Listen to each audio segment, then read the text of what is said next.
बिस्मिल्लाहिर्रहमानिर्रहीम। अस्सलाम वालेकुम नाज़रीन, आप यूट्यूब चैनल देख रहे हैं।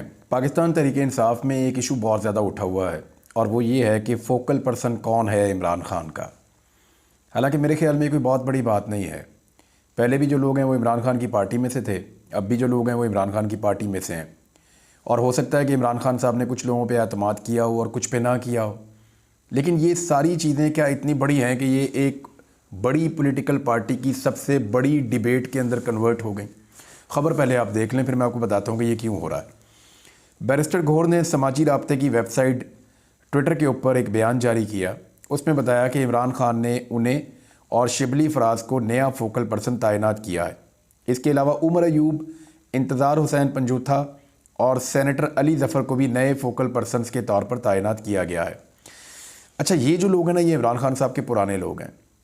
उमर अयूब साहब काफ़ी पिछली हुकूमत के अंदर शामिल थे। सेनेटर शिबली फराज बड़े काबिल एतमाद साथी हैं इमरान ख़ान साहब के। एक दिन जब पायलट की तबीयत ख़राब हो गई थी तो शिबली फराज साहब खुद भी जो है वो जहाज़ उड़ा रहे थे। ये एक्स पायलट भी हैं और अहमद फराज साहब के बेटे भी हैं, तो बड़ा पुराना एक ताल्लुक़ है।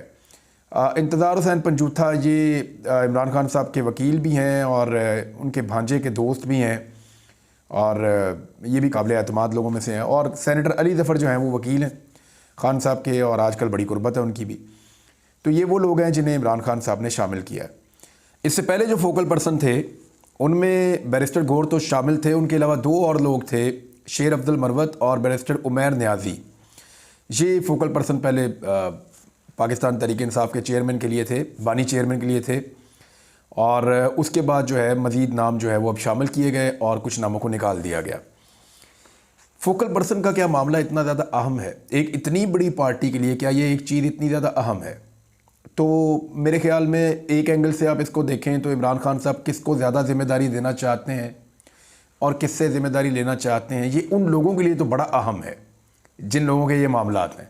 लेकिन क्या इतनी बड़ी पॉलिटिकल पार्टी के हर आदमी के लिए सोशल मीडिया पे ये बहुत बड़ी खबर बनी हुई है, हर तरफ इसके ऊपर डिस्कशन हो रही है, ये क्यों हो रहा है? देखिए, हर पॉलिटिकल पार्टी के अंदर हर तरह के लोग होते हैं। कमज़ोर लोग होते हैं, ताकतवर लोग होते हैं, आसाबी तौर पे बहुत मजबूत लोग होते हैं, बाद औक़ात मजबूत नहीं होते, बाद औक़ात बड़े नीयत वाले लोग होते हैं, बाद औक़ात कामचोर लोग भी होते हैं। तो पॉलिटिकल पार्टीज़ में करप्ट लोग भी होते हैं, ईमानदार लोग भी होते हैं। तो हर पॉलिटिकल पार्टी में अच्छे बुरे लोग होते हैं और वक्त के साथ साथ जो है वो पॉलिटिकल पार्टी जो लोग उन्हें सूट करते हैं वो आगे आते जाते हैं उस पॉलिटिकल पार्टी के नज़रिए के साथ जो मैच करते हैं, और जो मैच नहीं करते वो छटते जाते हैं, वो साइड पे होते जाते हैं। थोड़े दिन पहले मुराद सईद ने भी एक ट्वीट किया था, वो ट्वीट हकीकत के बहुत करीब है। वो इतनी बड़ी पार्टी बन गई है, पाकिस्तान की सबसे बड़ी पार्टी है, पाकिस्तान के चारों सूबों के अंदर वो पार्टी है और इसके जोड़ की पार्टी भी कोई नहीं है इस मुल्क के अंदर। तो इतनी बड़ी पॉलिटिकल पार्टी है तो उसके अंदर बेशुमार लोग होंगे, लोग आएंगे जाएंगे, आएंगे जाएंगे। जो पार्टी के साथ चल पाएगा, यानी जो इनकी पार्टी का, पाकिस्तान तहरीक-ए-इंसाफ का जो अपना एक फ़्लो होगा, जो अपना एक नज़रिया होगा, जो उसके साथ चल पाएगा वो चलता रहेगा, जो उसके साथ मैच नहीं करेगा वो ऑटोमेटिकली छांटी होता जाएगा। यही पॉलिटिकल पार्टीज़ में होता है। यानी अगर एक पॉलिटिकल पार्टी बहुत करप्ट है और बेईमान है तो आप गौर कीजिएगा कि उस पॉलिटिकल पार्टी में जो करप्ट और बेईमान लोग हैं ना, वो बहुत तेज़ी से ऊपर जाएंगे।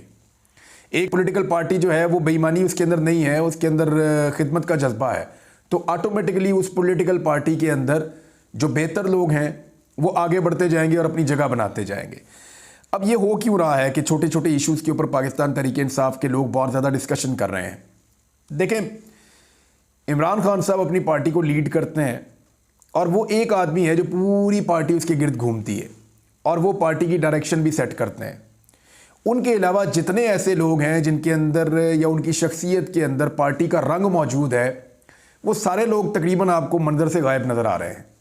यानी बहुत सारे लोग जो हैं वो जेलों के अंदर भी हैं, बहुत सारे लोग जो हैं वो रूपोश भी उनको होना पड़ रहा है। तो इन हालात के अंदर जो डायरेक्शन होती है पार्टी की वो लैग करती है कहीं पे। मिसाल के तौर पे इमरान खान साहब बाहर होते तो वो कोई ना कोई एक्टिविटी जो है, पॉलिटिकल एक्टिविटी, वो उसके अंदर पार्टी को एंगेज रखते हैं। जब तक इलेक्शन नहीं ना आया पाकिस्तान में 8 फरवरी का, उस दिन तक ये पार्टी बड़ी मुतहर्रिक थी और सबको एक डायरेक्शन मिली हुई थी। पार्टी का एक एक कारकुन, एक एक वोटर, एक एक सपोर्टर जानता था कि हमने 8 फरवरी को एक बहुत बड़ी जिम्मेदारी और बहुत बड़ी ड्यूटी अपने सर ली हुई है, उसको हमने पूरा करना है। सबके सर के ऊपर एक ही धुन सवार थी कि 8 फरवरी को अपने वोटर को निकालना है, लोगों को कन्विंस करना है और मैक्सिमम वोट डालने हैं। तो इसलिए आप देखेंगे कि 8 फरवरी से पहले इतने इख्तलाफात थे नहीं और कोई लड़ाई झगड़ा या कोई ऐसी चीज़ें थी नहीं, या छोटे छोटे इश्यूज़ को इतना ज़्यादा हाईलाइट नहीं किया जाता था। लेकिन 8 फरवरी के बाद जब उन्होंने अपनी ड्यूटी पूरी कर ली तो व्हाट नेक्स्ट। अभी तक मैं आपको ये बताता हूँ कि पाकिस्तान तहरीक इंसाफ की क़यादत अपने कारकुन को कोई भी डायरेक्शन देने में नाकाम रही है। ये तो कुदरत का खेल है ना कि 6 जजेस का एक ख़त आ गया, जजेस ने कहा एनफ इज़ एनफ, इतना प्रेशर काफ़ी है और प्रेशर हम बर्दाश्त नहीं करेंगे, अपनी स्पेस हम वापस लेना चाहते हैं। पेशावर हाई कोर्ट के चीफ जस्टिस ने एक ख़त लिख दिया कादी फ़ायद ईसा साहब को। कुछ जो जुल्म और बर्बरियत हुई पाकिस्तान तहरीक इंसाफ के साथ मुख्तलिफ इलाकों में, उन विजुअल्स ने बहुत ज़्यादा हाइप पकड़ ली। तो ये जो चीज़ें हुई हैं ये पाकिस्तान तहरीक इंसाफ की क़यादत ने प्लान नहीं की, ये कुदरती तौर पे या हालात के पेश नज़र या मौजूदा जो हुकूमतें बनी हैं उनकी फस्तायत के पेश नज़र ये चीज़ें खुद ब खुद होती रही हैं। कोई भी ऐसी डेवलपमेंट या कोई ऐसी तहरीक या कोई ऐसी चीज़ आप नहीं गिनवा सकते जो 8 फरवरी के बाद पाकिस्तान तहरीक इंसाफ ने प्लान की हो और प्लान के मुताबिक वो चली हो, सवाए इसके कि इमरान खान साहब के वकला उनके केसेस लड़ रहे हैं। केसेस भी अच्छे लड़ रहे हैं, सलमान सफदर साहब ख़ास तौर पे, अली ज़फ़र साहब और दीगर कुछ और वकला हैं, केसेस तो वो अच्छे लड़ रहे हैं इमरान खान साहब के, और उनकी तवज्जो है कि किसी तरह ये केसेस ख़त्म हो और इमरान खान साहब बाहर आए।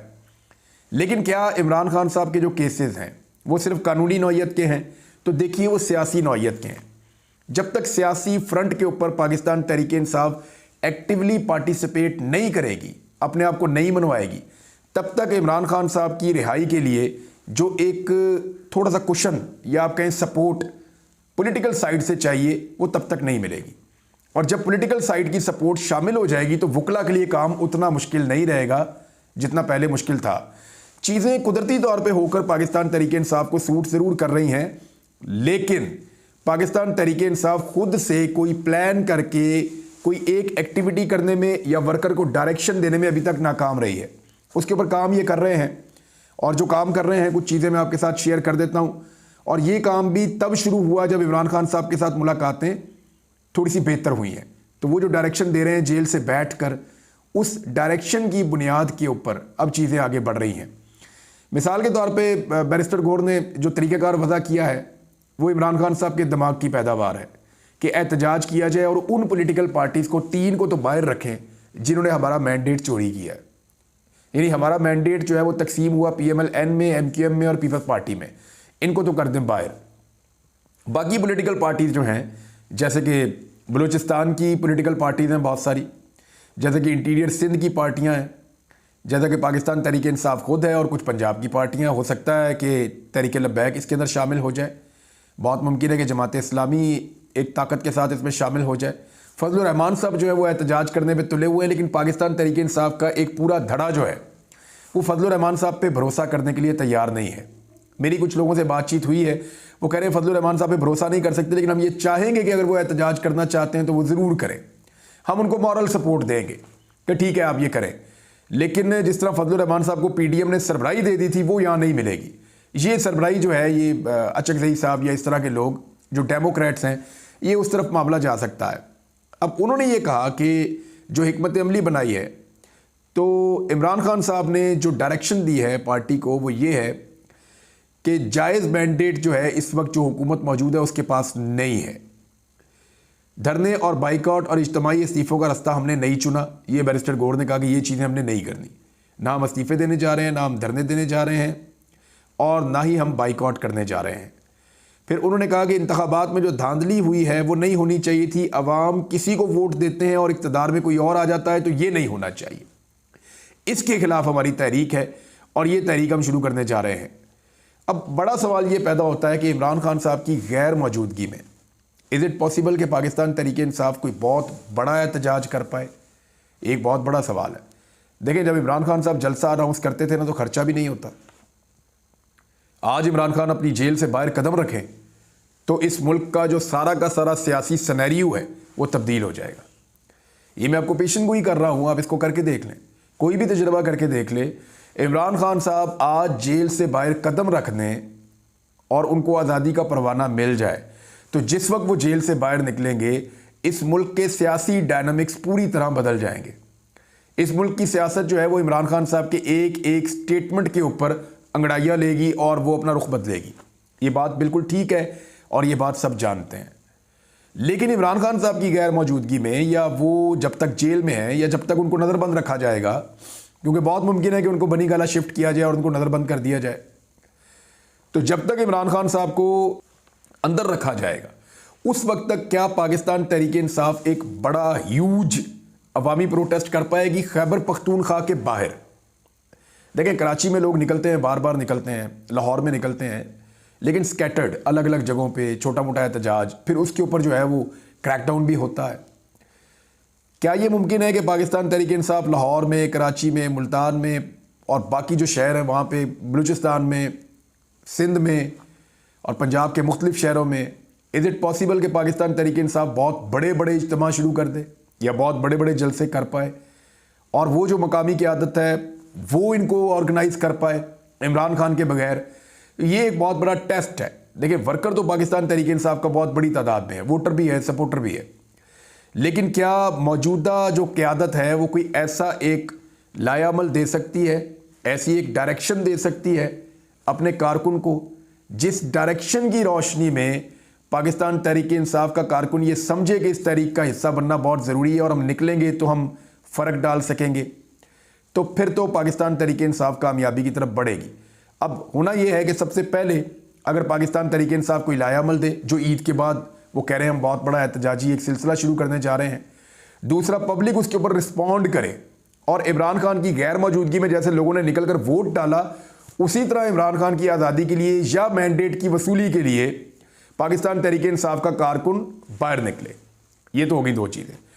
तीसरा, अदलिया के अंदर जो एक अंगड़ाई पैदा हुई है या अदलिया के अंदर एक बेदारी जो पैदा हुई है, देखिए मैं पाकिस्तान की अदलिया को बड़ी इज्जत की नज़र से देखता हूँ। मैंने बड़े प्रेशर्स के बावजूद जजेस को बहुत अच्छे फैसले देते हुए देखा है और जिस हालत के अंदर, जिन हालात में यहाँ पे हमारे जजेस काम करते हैं वो हालात भी उतने साजगार नहीं होते, बेशुमार इशूज़ होते हैं सिक्योरिटी समेत।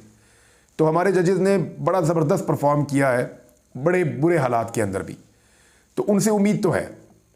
अब मामला ये है कि जिस तरह जजेस कुछ मामलात के ऊपर स्टैंड ले चुके हैं, अगर यही स्टैंड वो लिए रखते हैं और पाकिस्तान तहरीक इंसाफ की जो पटिशन्स मौजूद हैं फॉर्म 45 के मुताबिक इलेक्शन के नताइज का ऐलान करने के हवाले से, उन पटिशन्स के ऊपर अगर इंसाफ होना शुरू हो जाता है तो फिर मुझे ऐसा लगता है कि तहरीक इंसाफ की सीटें बढ़ना शुरू हो जाएंगी और हालात पलटा खाना शुरू हो जाएंगे। देखिए, शहबाज शरीफ साहब के बारे में बहुत सारे लोग ये कहते हैं कि शहबाज शरीफ साहब बहुत ज़्यादा काबिल कबूल हैं, शहबाज शरीफ साहब जो है वो उनके ऊपर बहुत भरोसा किया जाता है, शहबाज शरीफ साहब जो हैं उनकी हुकूमत को कोई ख़तरा नहीं है। तो मैं आपको 3 चीज़ें मुझे पता चली हैं, मैं आपके साथ शेयर कर देता हूँ और ये मुख्तलिफ सोर्सेज से मुझे पता चली है। अली अमीन गंडापुर ने जब शहबाज शरीफ साहब से मुलाकात करनी थी तो उनको ये बताया गया कि शहबाज शरीफ साहब से मुलाकात है आपकी 1-on-1, आप वज़ीर आज़म से अकेले मिलेंगे। लेकिन अली अमीन गंडापुर साहब जब पहुंचे शहबाज शरीफ साहब से मिलने के लिए तो शहबाज शरीफ साहब वहां अकेले नहीं थे। मेरे ख्याल में इतना बताना काफ़ी है, कौन लोग साथ थे ये बताना ज़रूरी नहीं है, लेकिन शहबाज शरीफ साहब अकेले नहीं थे। नंबर 2, शहबाज शरीफ साहब ने अली अमीन गंडापुर से जब पहली मुलाकात की, जिसके अंदर बाकी लोग भी मौजूद थे, तो उन्होंने 11 मरतबा गंडापुर साहब को वज़ीर आला खैबर पख्तूनख्वा बनने पर मुबारकबाद पेश की।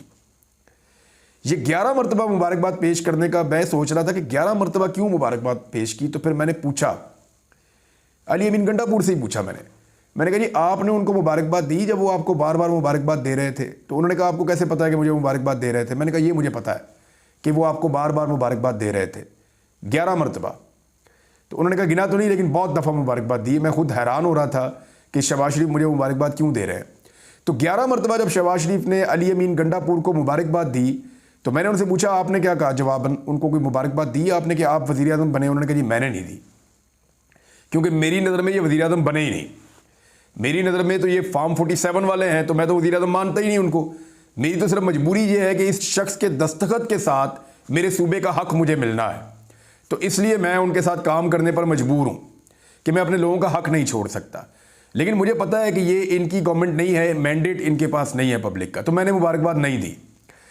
तो एक्चुअली शहबाज शरीफ साहब चाह रहे थे कि एक मुबारकबाद जवाबन अली अमीन गंडापुर भी दे दें ताकि प्रेस रिलीज का इसको हिस्सा बनाया जाए कि शहबाज शरीफ ने और अली अमीन गंडापुर ने एक दूसरे को वज़ीर आज़म और वज़ीर आला बनने पर मुबारकबाद पेश की।